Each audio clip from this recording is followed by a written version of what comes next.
Hi guys, mister Indian sir channel पे आप लोगों का एक बार फिर से स्वागत है। और ये हमारे भागवत गीता सीरीज का 4th वीडियो है। फर्स्ट वीडियो में मैंने दोस्तों चैप्टर नंबर 1 का स्टार्टिंग के 6 श्लोक एक्सप्लेन किए हैं, जिसमें दुर्योधन पांडव सेना के बारे में वर्णन कर रहा है। सेकंड वीडियो में दोस्तों श्लोक नंबर 7 से लेकर श्लोक नंबर 12 तक एक्सप्लेन किया गया है, जिसमें दुर्योधन अपनी कौरव सेना के बारे में वर्णन कर रहा है, अपने वीर योद्धाओं के बारे में बता रहा है गुरु द्रोणाचार्य से।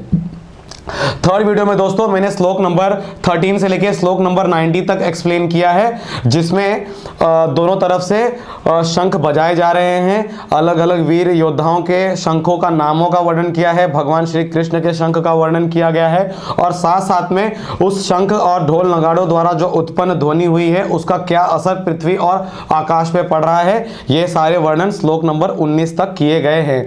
और लगातार मैं आपको बताते आ रहा हूं दोस्तों, जो कुछ भी घटना कुरुक्षेत्र के मैदान पर हो रही है महाभारत के युद्ध के दरमियान, ये सारी घटना संजय अपनी दिव्य दृष्टि से महाराज धृतराष्ट्र को वहां राजमहल में हस्तिनापुर में बता रहा है। ओके, महाराज धृतराष्ट्र आंखों से देख नहीं सकते हैं, इसके लिए संजय के पास एक दिव्य दृष्टि की ताकत है दोस्तों, जिसके जरिए संजय सारी घटना को देख सकता है, जो कुछ भी घटित हो रही है वहां पर कुरुक्षेत्र के मैदान पर, और वो सारी घटनाक्रम को वह महाराज धृतराष्ट्र को बता रहा है लगातार। ठीक है, सो अब हम धीरे धीरे कहानी में आगे आ चुके हैं, और पहला चैप्टर अर्जुन विषाद योग का श्लोक नंबर 20 पे आ चुका है दोस्तों। और अब ढोल नगाड़े बज चुके हैं, युद्ध की घोषणा हो चुकी है, और अब युद्ध शुरू होने जा रहा है। और आज है हमारे साथ खुद महाबली कर्ण, और ये आज आपको श्लोक नंबर 20 से लेकर श्लोक नंबर 27 तक का उच्चारण करेंगे दोस्तों, और मैं उसका सरलता से आपके सामने मीनिंग बताऊंगा। ठीक है, तो चलिए आइए शुरुआत करते हैं इस महान गाथा श्रीमद् भागवत कथा की। और अब हमारे करण श्लोक नंबर 20 को पढ़ेंगे आपके सामने, और फिर मैं उसका आपको मीनिंग बताऊंगा। ठीक है करण बेटा, प्लीज श्लोक नंबर 20। अथम व्यवस्थिता दृष्ट्वा धर्तराष्ट्र कपिध्वजः प्रवृत्ते शस्त्र संपाते धनुरुद्यम्य पांडव। Very nice. सो गाइज, यहाँ पे श्लोक नंबर 20 है, और श्लोक नंबर 20 में अब देखो क्या हो रहा है। इसके पहले क्या हुआ था कि दोनों तरफ से शंख वगैरह बज चुके थे। यहाँ पर गुरु द्रोणाचार्य ने शंख बजाकर युद्ध की घोषणा की, वहीं पर पांडवों ने शंख बजाए, और भगवान श्री कृष्ण ने भी अपना शंख बजा दिया था। अब युद्ध शुरू हो चुका है, और यहाँ पर अब क्या हुआ है देखते हैं घटनाक्रम में। अब यहाँ पे जो हमेशा इंतजार रहता है ना भागवत गीता की, जो मुख्य कहानी है अर्जुन और भगवान श्री कृष्ण की, वो कहानी अब यहाँ से शुरुआत हो रही है। तो देखिए श्लोक नंबर 20 का क्या मीनिंग है। उस समय हनुमान से अंकित ध्वजा लगे रथ पर आसीन पांडु पुत्र अर्जुन अपना धनुष उठाकर तीर चलाने के लिए उगत हुआ।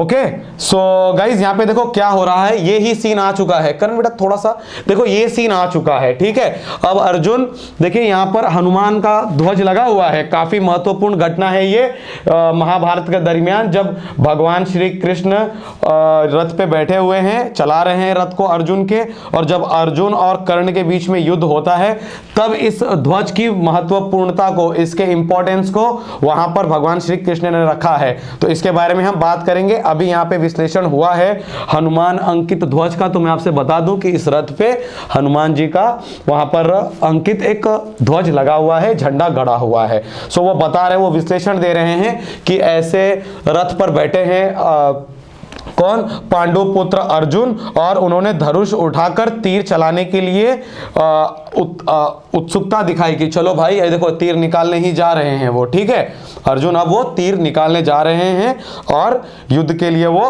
अब आतुर हैं। लेकिन अभी ऐसा क्या घटना घट जाती है, देखते हैं अगली कड़ी क्या है। ओके करण बेटा, आगे देखिए क्या है। ऋषिकेशम तदा वाक्य इदमः महीपते अर्जुन उवाच सेनयोरुभयोर्मध्ये रथम स्थापय मेच्युत। ओके, वेरी नाइस करण बेटा। सो गाइज, अब अगले श्लोक में देखिए क्या हो रहा है। वहां पर कह रहे हैं भगवान श्री कृष्ण, हे राजन, धृतराष्ट्र के पुत्रों को व्यूह में खड़ा देखकर अर्जुन ने श्री कृष्ण से ये वचन कहे। तो माफ कीजिएगा दोस्तों, यहां पर हे राजन जो ये शब्द आया है, ये वहां पर संजय महाराज धृतराष्ट्र से कह रहा है कि हे राजन, धृतराष्ट्र के पुत्रों को व्यूह में खड़ा देखकर अर्जुन ने श्री कृष्ण से ये वचन कहे। तो गाइज वहां पर अर्जुन ने अर्जुन वहां पे देख रहा है सामने कि भाई वहां पे धृतराष्ट्र के सारे पुत्र वहां पर सामने हैं, मतलब जो कौरव सेना है वो उसके सामने है, और उन्हें इस तरह एक व्यू यानी एक सिस्टमेटिकली बहुत ही अरेंजमेंट में खड़े हैं पूरे कौरव सेना। तो उनको देख कर ना ये वाले शब्द जो अभी अगली लाइन में आने वाले हैं, ये वाले शब्द अर्जुन ने भगवान श्री कृष्ण से कहा। अर्जुन ने भगवान श्री कृष्ण से कहा। क्या कहा? करण वापिस से ये वाली लाइन पढ़िए जरा, तो सेन वाली, सेनयो सेनयोरुभयोर्मध्ये रथम स्थापय मेच्युत। ओके, सो ये लाइन अर्जुन अब कह रहे हैं किससे? भगवान श्री कृष्ण से, कि हे अच्युत कृपया करके मेरा रथ दोनों सेनाओं के बीच ले चलें, जिससे मैं यहाँ उपस्थित युद्ध की अभिलाषा रखने वालों को और शस्त्रों की इस महान परीक्षा में जिनसे मुझे संघर्ष करना है उन्हें देख सकूं। सो गाइज यहाँ पर ना काफी श्लोक को, एक्स्ट्रा श्लोक्स की भी मीनिंग इसमें ऐड हो गई है। तो मैं चाहता हूं कि करण बेटा जरा सा अर्जुन ने जो अगली लाइन में भी कहा है ना वो भी जरा आप पढ़ दे, तो ये वाला। हाँ, यावदेता निरीक्षेऽहं योद्धुकामानवस्थितान् कैर्मया स योद्धव्यम् अस्मिन् रण संयुद्ध में। ओके गाइस, तो अब हमारा ना श्लोक नंबर 21 और 22 कोलैबोरेट हो गया है। अब आपको मीनिंग समझ में आने में ज्यादा मजा आएगा, ठीक है। और देखिए इसका मीनिंग क्या है। अर्जुन कह रहे हैं हे केशव, हे भगवान श्री कृष्ण, उन्हें पता है कि वो खुद भगवान विष्णु का अवतार है, ऐसा महसूस कर चुके हैं अर्जुन सॉरी। तो कह रहे हैं कृपया करके, अब वो कह रहे हैं भगवान श्री कृष्ण से अर्जुन, भगवान श्री कृष्ण से अर्जुन कह रहे हैं कि कृपया करके मेरा रथ, ठीक है, मेरा रथ दोनों सेनाओं के बीच में ले चलो, ठीक है। एक तरफ पांडु सेना है, एक तरफ कौरव सेना है, तो यहां से अब इसे यहां बीच में लेके आइए, और जिससे मैं यहाँ उपस्थित युद्ध की अभिलाषा रखने वालों को और शस्त्रों की इस महान परीक्षा में जिनसे मुझे संघर्ष करना है उन्हें देख सकूं। और अर्जुन कह रहे हैं कि मेरे रथ को दोनों सेनाओं के बीच में लेके आओ, ताकि मैं उन लोगों को ध्यान से देख सकूं जो लोग मुझसे यहाँ पर युद्ध की अभिलाषा से आए हुए हैं, ठीक है। यहाँ पर युद्ध में जो बहुत ही महान परीक्षा होने वाली है, उस परीक्षा को मुझे पहले समझना है, देखना है कि कौन कौन से लोग आए हैं जो मुझसे युद्ध करना चाहते हैं, ठीक है गाइस। तो ये सब कुछ अर्जुन ने भगवान श्री कृष्ण से कहा श्लोक नंबर 21 और श्लोक नंबर 22 में। अब हम आगे बढ़ते हैं श्लोक नंबर 23 की तरफ और देखते हैं आगे क्या हुआ। योत्समानानवेक्षेऽहं ये एतेतर समागतः धार्तराष्ट्रस्य दुर्बुद्धे युद्धे प्रिय चिकीर्षवः। Very good.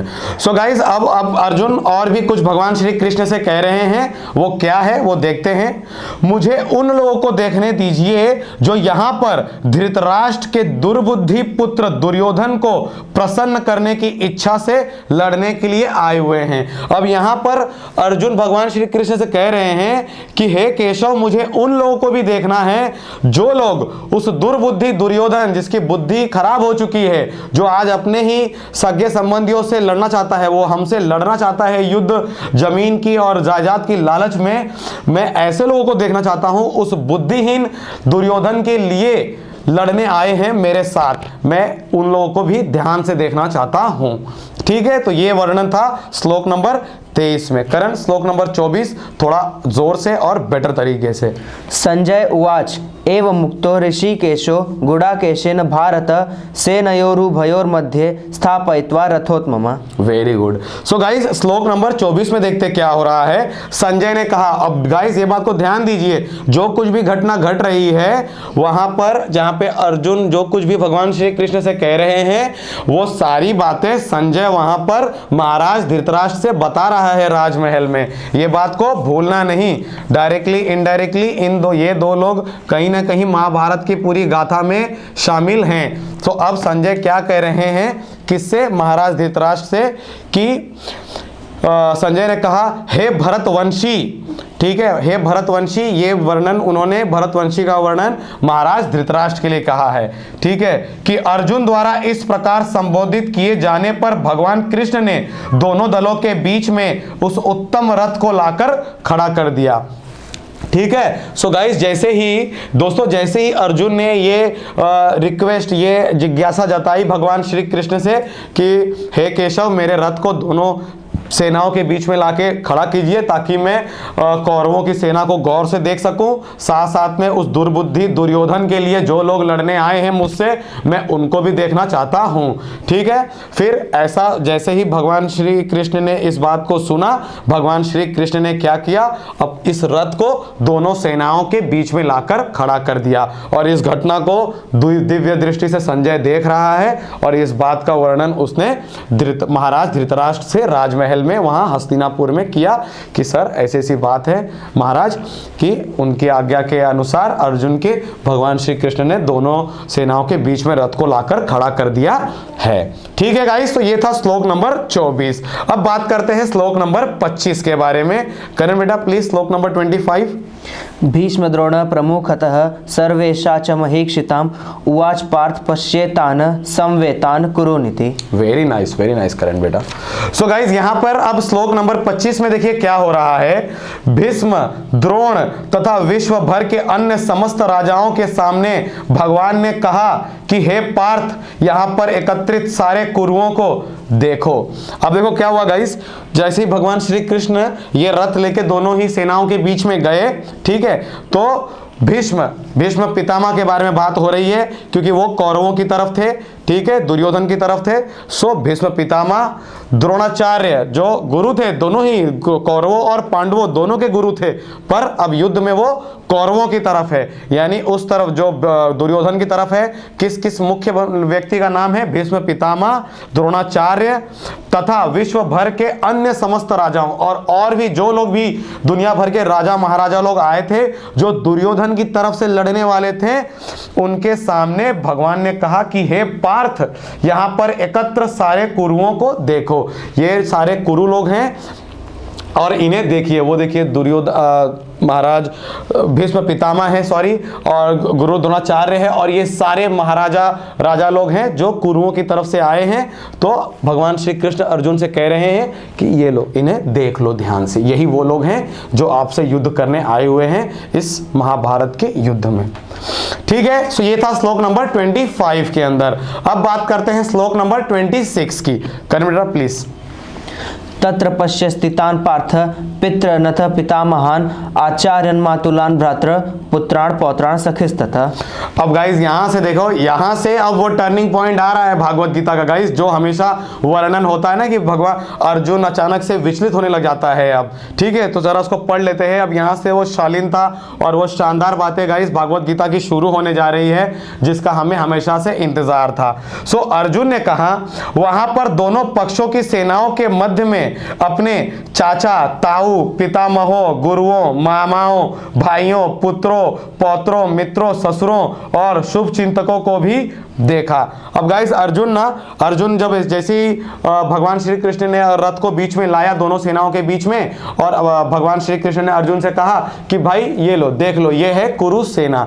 तो जैसे ही अर्जुन ने ऐसी नजर डाली इस कुरु सेना पे, तो अर्जुन ने देखा कि उस पक्ष में उसके चाचा, ताऊ, पितामह यानी दादा, उनके गुरु, मामा, भाई, पुत्र, पौत्र, मित्र, दोस्त, ससुर और शुभ चिंतक लोग, यानी सामने कुरु सेना में, कौरव सेना में अर्जुन देख रहा है कि जो लोग भी सामने आज युद्ध में उसको युद्ध लड़ने आए हैं, वो सारे लोग उसके सगे संबंधी है, सगे भाई, मामा, ताऊ, चाचा, गुरु और जो भी पुरुषार्थ वाले रिश्ते नाते हो सकते हैं, क्योंकि युद्ध था तो महिलाएं तो आएंगी नहीं युद्ध में, तो जो भी पुरुषार्थ वाले रिश्ते नाते होते हैं, फूफा, चाचा, ताऊ, दादा, मित्र और सारे शुभ चिंतक लोग ही युद्ध में आए हुए हैं। ठीक है, कोई भी ऐसा व्यक्ति नहीं है सामने जो उसका वाकई ही में दुश्मन है, सारे लोग ही रिश्ते नातेदार हैं। तो ऐसी बातें श्लोक नंबर 26 में वर्णन की गई है। ओके, सो इस वीडियो के गाइस आखिरी श्लोक पे आते हैं, श्लोक नंबर 27 के, जिसमें अर्जुन के आखिरी ऑब्जर्वेशन के बारे में बात की जा रही है। करण बेटा श्लोक नंबर 27। ससुरांसु हृदयश्चैव सेनयोरुभयोरपि तान् समीक्ष्य कौन्तेयः सर्वान् बंधुनवस्थितान्। ओके, सो गाइस यहाँ पे देखिए क्या हो रहा है। ऑलरेडी जो मैंने श्लोक नंबर 26 में कुछ बातें थी उसकी मीनिंग मीनिंग यहां पर एडेड थी, ठीक है। श्लोक नंबर 27 की थोड़ी सी और मीनिंग क्या हो सकती है कि जब कुंती पुत्र अर्जुन ने मित्रों तथा संबंधियों को कि इन विभिन्न श्रेणियों को देखा तो वह करुणा से अभिभूत हो गया और इस प्रकार बोला। अब गाइस क्या हो रहा है, अर्जुन ने जब देखा कि अरे यार सामने तो सारे लोग मेरे मित्र हैं, सारे सगे संबंधी हैं, चाचा है, ताऊ है, फूफा है, मामा है, मौसा है, ऐसे शुभ चिंतक हैं, गुरु हैं, दादा हैं, पुत्र हैं, यानी सारे तो मेरे सगे संबंधी हैं। तो इसका मतलब साफ है कि अब वो काफी करुणा से भर चुका है। अब अर्जुन विचलित हो रहा है और अब उसकी युद्ध करने की अभिलाषा अचानक से काफी कम हो गई। वो काफी घबराहट महसूस करने लगा और अब वो यही बातें अपनी घबराहट को भगवान श्री कृष्ण के सामने पेश करेगा श्लोक नंबर 28 में, और श्लोक नंबर 28 से लेकर श्लोक नंबर 36 तक, ठीक है, अर्जुन भगवान श्री कृष्ण से करुणा और दुख की बातें करेगा और युद्ध से विचलित होने लगेगा। और फिर वहां से आगे जब हम आगे बढ़ेंगे तो उसके आगे वाले श्लोक्स में भगवान श्री कृष्ण अर्जुन को युद्ध नीति समझाएंगे और अपने कर्मों को समझाएंगे कि उसका जो जीवन है वह कर्म रूपी जीवन है, उसे अपने कर्म की चिंता करनी चाहिए, ना कि युद्ध में के दरमियान मारे गए लोगों के बारे में मोह माया रखने की कोई जरूरत नहीं है। ऐसी शानदार बातें भगवान श्री कृष्ण अर्जुन को बताएंगे। सो आशा करता हूं गाइस इस वीडियो में जो हमारा मकसद था वो आपको समझ में आया हो। श्लोक नंबर 19 से लेके श्लोक नंबर 20 से लेके श्लोक नंबर 27 के बीच में क्या हुआ है कि भाई 19 तक तो युद्ध की घोषणा हो गई थी, शंख वगैरह बज के। फिर युद्ध के बाद क्या हुआ, अर्जुन ने भगवान श्री कृष्ण से कहा कि भाई हमारे रथ को दोनों सेनाओं के बीच में लेके चलो। फिर भगवान श्री कृष्ण ने दोनों सेनाओं के बीच में युद्ध को लाके खड़ा कर दिया। अर्जुन ने एक बार ध्यान से देखा पूरी कौरव सेना को और फिर अर्जुन ने महसूस किया कि युद्ध में तो मेरे सारे सगे संबंधी लोग हैं, मेरे मामा, ताऊ, चाचा, दादा, गुरु लोग हैं, मैं इनसे के साथ युद्ध कैसे कर सकता हूं। और फाइनली ऐसा देखने के बाद उसके अंदर काफी करुणा और मोह माया आने लगा, जिसके साथ श्लोक नंबर 27 का वर्णन खत्म हो रहा है। ठीक है, अब हम मिलेंगे आपको श्लोक नंबर 28 में, जहां पर अर्जुन काफी ज्यादा विचलित हो उठता है और युद्ध के लिए अपने बाणों को रख देता है। ठीक है दोस्तों, तो जय श्री कृष्ण दोस्तों तब तक के लिए, और बहुत जल्द मिलते हैं आपसे श्लोक नंबर 28 से लेके श्लोक नंबर 37 तक या 36 तक। तब तक के लिए जय हिंद, जय भारत।